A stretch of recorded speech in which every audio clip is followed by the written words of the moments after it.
Hello friends.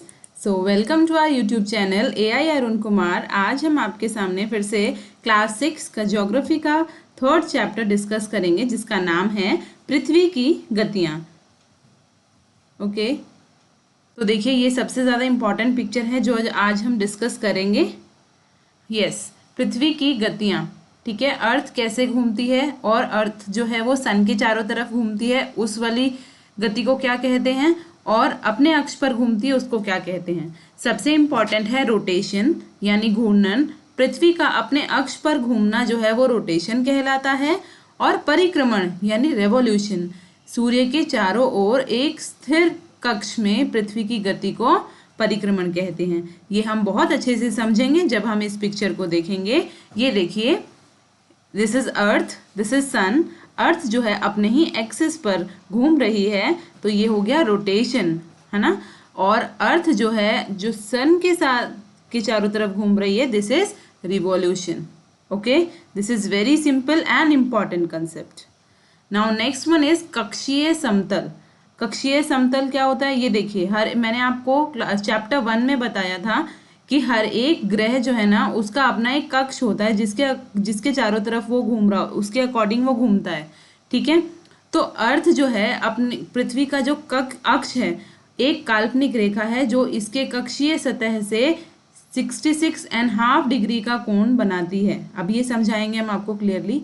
वह समतल जो कक्ष के द्वारा बनाया जाता है उसे कक्षीय समतल कहते हैं। पृथ्वी सूर्य से प्रकाश प्राप्त करती है। तो सिंपल सा पॉइंट है। ये देखिए, this is the plane of earth orbit. ये अर्थ जो है उसके ऑर्बिट का ये प्लेन है। समझने की कोशिश करिए, थोड़ा सा मैथ्स भी हम सोच सकते हैं इसमें। ये सीधा 90 डिग्री पर गया, परपेंडिकुलर है। ठीक है, जो हमारे जो साउथ पोल और नॉर्थ पोल है वहां पर कितने डिग्री का कोण बनता है, 90 डिग्री पर। ठीक है, अगर हम बात करें कि कक्षीय समतल पर अपने ऑर्बिट पर कितने कितने डिग्री का कोण अर्थ बनाती है, वो है कितना, 66.5। अब हम अगर बात करें हमारी अर्थ झुकी हुई है, तो दो तरीके के क्वेश्चन बनते हैं, और दोनों क्वेश्चन बहुत ज़्यादा इंपॉर्टेंट है और बहुत कंफ्यूजिंग भी है। SSC वगैरह के एग्जाम्स में बहुत इंपॉर्टेंट है। एक क्वेश्चन ये बनता है कि अर्थ अपने कक्षीय समतल पर कितने डिग्री का कोण बनाती है, वो है 66.5। अगर ये पूछा जाता है कि पृथ्वी अपने अक्ष पर यानी अपने एक्सिस पर कितने कितने डिग्री पर घूमी हुई है या झुकी हुई है, वो है 23.5 डिग्री। ठीक है, तो ये दोनों ही बहुत इंपॉर्टेंट है समझने में। ठीक है, समझ लिया तो फिर आप क्लियरली इसको आंसर कर पाएंगे एग्जाम्स में। आवर नेक्स्ट कंसेप्ट इज प्रदीप्ति वृत्त। प्रदीप्ति, आप इसे समझ रहे हो कि कुछ दीप्ति यानी कुछ ज्वाला, कुछ रोशनी होगी। तो आइए इसको समझते हैं। पृथ्वी का आकार गोले के समान है, इसलिए एक समय में सिर्फ इसके आधे भाग पर ही सूर्य की रोशनी प्राप्त होती है। ये देखो, ये सूरज है, ये अर्थ है। अब ये गोल है और अपने अक्ष पर भी घूम रही है और इसके चारों तरफ भी घूम रही है। तो एक टाइम पर जो पृथ्वी है उसका एक ही पार्ट जो है वो सनलाइट पाएगा। ठीक है, और जहाँ पर रोशनी रहेगी सूर्य की, तो इधर क्या होगा, जहाँ पर सूर्य की रोशनी आ रही है वहां पर क्या होगा, दिन। और पृथ्वी का दूसरा भाग जहाँ पर रोशनी नहीं आ रही है सूर्य की, वहां पर क्या होगा, रात। तो इसी तरीके से जो अर्थ है जो है वो अपने एक्सिस पर घूम रही है, इस वजह से दिन और रात बनते हैं। ग्लोब पर वह वृत्त जो दिन तथा रात को विभाजित करता है, ये जो लाइन है इसे प्रदीप्ति वृत्त कहते हैं। इसी वृत्त के यानी इसी लाइन, इसी रेखा की वजह से इसी रेखा से हम अनुमान लगा सकते हैं कि जो इसके इधर वाला जो है, जो सन की तरफ होगा उधर दिन होगा, और जो इधर होगा जिधर सन की रेज नहीं पहुंच पा रही है वहां पर रात होगा। ठीक है, पृथ्वी की दैनिक गति यानी डेली की उसकी गति क्या है, हमें पता है, उसे घूर्णन कहते हैं। उसका समय काल क्या होता है, पृथ्वी अपने अक्ष पर एक चक्कर पूरा करने में हमें पता है 24 घंटे लगाती है। उस काल को पृथ्वी दिन कहा जाता है। यह पृथ्वी की दैनिक गति है, मतलब एक दिन में 24 घंटे का टाइम लेती है। जो खगोल शास्त्री, मैंने चैप्टर 1 में भी इनकी पिक्चर आपको दिखाई थी। ठीक है, इन्होंने बताया कि पृथ्वी गोल है और अपने अक्ष पर घूमती है। तो ये एक इम्पॉर्टेंट क्वेश्चन बन गया कि आप बताइए किसने कहा कि सबसे पहले किसने बताया हमको कि पृथ्वी गोल है और अपने अक्ष पर घूमती है, तो वो खगोल शास्त्री आर्यभट्ट ने बताया। अगर पृथ्वी घूर्णन नहीं करे, अपने अक्ष पर नहीं घूमेगी तो क्या होगा? ऑब्वियसली सिंपल सा क्वेश्चन है। अभी मानिए कि अगर ये घूम नहीं रही है, एज इट इज है, तो इस पार्ट पर पूरे दिन दिन रहेगा पूरे टाइम, और इधर क्या होगा? हमेशा रात रहेगी। अब देखिए एक और इम्पॉर्टेंट पॉइंट ये है कि अगर इधर हमेशा सन की रेस पड़ती रहेंगी, इधर बहुत गर्मी हो जाएगी, इधर जीना मुश्किल हो जाएगा, और इधर भी जीवन बहुत मुश्किल हो जाएगा क्योंकि इधर बहुत ठंड हो जाएगी। तो अब पृथ्वी का अपने अक्ष पर घूमना भी बहुत ज़्यादा इम्पॉर्टेंट है। ओके, नेक्स्ट, सामान्य वर्ष और लीप वर्ष। सामान्य मतलब नॉर्मल ईयर। नॉर्मल ईयर में आप कहते हैं कि 365 दिन होते हैं, लेकिन पृथ्वी एक वर्ष या 365 सही 1/4 यानी एक दिन का चौथा भाग, ठीक है, इतना टाइम लगाती है सन के चारों तरफ घूमने में। हम लोग इसको 365 बोलते हैं ताकि हमें इसमें 6 घंटे अपनी सुविधा के लिए हम इसमें जो 6 घंटे हैं उसको नहीं जोड़ते हैं, ठीक है। 4 वर्षों में प्रत्येक वर्ष के बचे हुए 6 घंटे। अब ये 6 घंटे जो हम यहाँ पर नहीं जोड़ रहे हैं, 1/4 जो हम नहीं बोलते हैं, ये 6 घंटे हम अगर हम देखें, ये 4 साल में 6 4 जार 24, तो 24 आवर्स मिलके कितना दिन बना? एक दिन। तो इस तरीके से हर चौथे साल में मिलकर फरवरी में एक दिन ये जुड़ जाता है, और कौन सा वर्ष बनता है? लीप वर्ष। उस लीप वर्ष में फरवरी में 29 दिन होते हैं।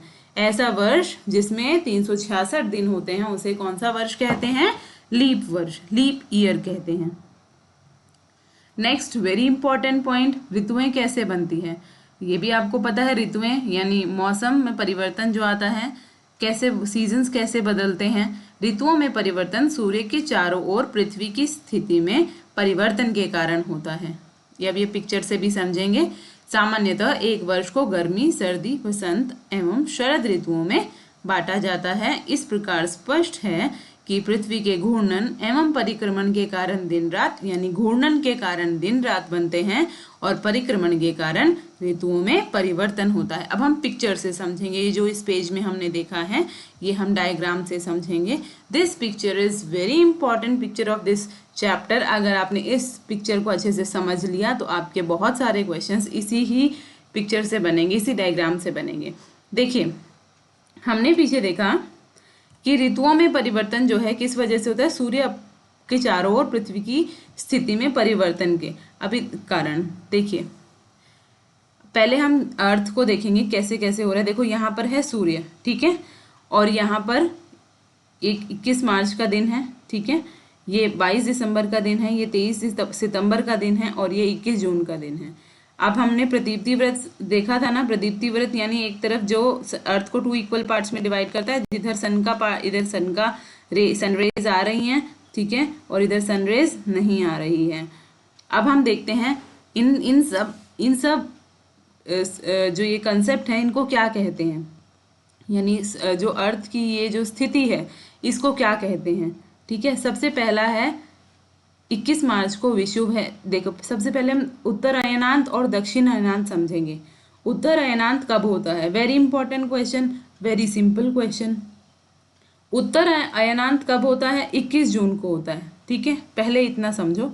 और दक्षिण अयनांत कब होता है? 22 दिसंबर को होता है, ठीक है। जो उत्तर अयनांत होता है उसमें उत्तरी गोलार्ध में, यानी ऊपर का जो नॉर्दर्न हेमिस्फीयर है, उत्तरी गोलार्ध में गर्मी होती है और दक्षिणी गोलार्ध में सर्दी होती है। उसी का टोटली ऑपोजिट देख लो। आप देख रहे हैं ना, जून बहुत गर्मी का टाइम है और दिसंबर सबसे ठंडी का टाइम है। इसमें उत्तरी गोलार्ध में ठंड होती है और दक्षिणी गोलार्ध में गर्मी होती है।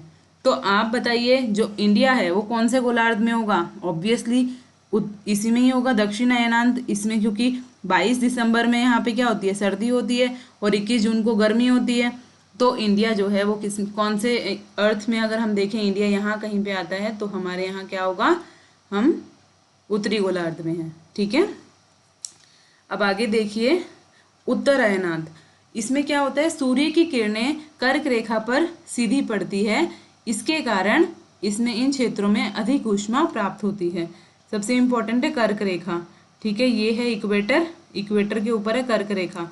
जो कर्क रेखा है ना, इसमें उत्तर अयनांत में कर्क रेखा, इसमें सबसे ज़्यादा सूर्य की किरणें बिल्कुल सीधी पड़ती हैं, इसलिए यहाँ पर गर्मी होती है। और ध्रुवों के पास वाले क्षेत्रों में कम ऊष्मा प्राप्त होती है, इसलिए वहाँ पर सूर्य की किरणें तिरछी पड़ती हैं, इसलिए वहाँ पे कम सर्दी होती है। उत्तरी ध्रुव सूर्य की तरफ झुका होता है। उत्तरी ध्रुव रेखा के बाद वाले भागों में लगभग 6 महीने तक लगातार दिन रहता है। ये इंपॉर्टेंट पॉइंट है। ये देखिए, उत्तरी ध्रुव जो है वो सूर्य की तरफ झुका होता है और उत्तरी ध्रुव रेखा के बाद वाले भागों में, इस पिक्चर में देखिए ये उत्तरी ध्रुव है, इसके बाद वाले जितने भाग हैं यहाँ पर लगभग 6 महीने तक क्या रहती है, बहुत ठंड रहती है, दिन रहता है, पूरे टाइम दिन ही रहता है। चूंकि उत्तरी गोलार्ध के बहुत बड़े भाग में सूर्य की रोशनी प्राप्त होती है, इसलिए विषुवत वृत्त के उत्तरी भाग में गर्मी का मौसम रहता है। ये पॉइंट हम डिस्कस कर चुके हैं। 21 जून को इन क्षेत्रों में सबसे लंबा दिन और सबसे छोटी रात होती है और पृथ्वी की इसी अवस्था को क्या कहते हैं, उत्तरायणांत कहते हैं। अब हम देखते हैं दक्षिणायनांत क्या होता है।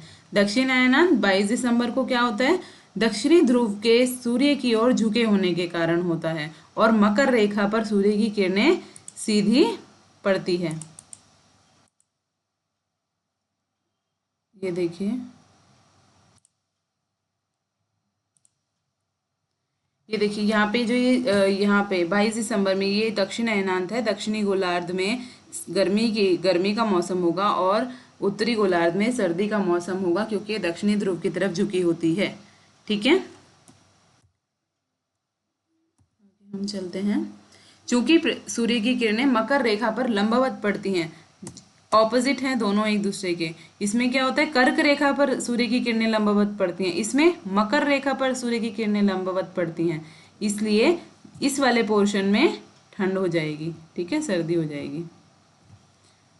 इसीलिए दक्षिणी गोलार्ध में लंबे दिन और छोटी रातों वाली ग्रीष्म ऋतु होती है। इसके ठीक विपरीत स्थिति उत्तरी गोलार्ध में होती है। पृथ्वी की इस अवस्था को दक्षिण अयनांत कहते हैं। Very important.